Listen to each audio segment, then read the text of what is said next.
તો આ તરફ ભાવનગરમાં સ્ટેટ જીએસટીની કાર્યવાહી, સ્ટેટ જીએસટીની મોબાઈલ સ્ક્વોડની કામગીરી, બિલ વગર માલની હેરફેર કરતા લોકો સામે કાર્યવાહી. બિલ વગર માલની હેરફેર કરતા 58 લોકો દંડાયા છે. કોપર, સ્ટીલ, સળિયાની બિલ વગર હેરાફેરી કરતા હતા. 58 લોકો પાસેથી 1.90 કરોડનો દંડ વસૂલ કરવામાં આવ્યો.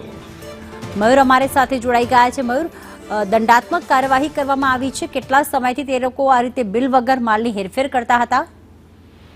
જી બેટી, ચોક્કસથી વાત કરીએ તો ભાવનગરની જે સ્ટેટ જીએસટીની જે મોબાઈલ સ્ક્વોડની ટીમ છે તેના દ્વારા જે કામગીરી છે તે કરવામાં આવી રહી છે. કોપર, સ્ટીલ, સળિયા અને જનરેટર જેવા જે કોમોડિટી જે વસ્તુ આવે છે તે જે ઈ-વે બિલ અને બિલ વગર જે માલની હેરફેર કરતા લોકો છે તેમની સામે કાર્યવાહી કરવામાં આવી છે. છેલ્લા 3 માસમાં 58 લોકો સામે છે તે કાર્યવાહી કરવામાં આવી છે.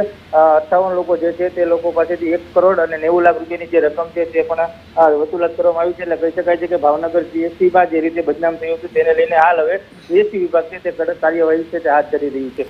આભાર મયુર તમામ વિગતો માટે.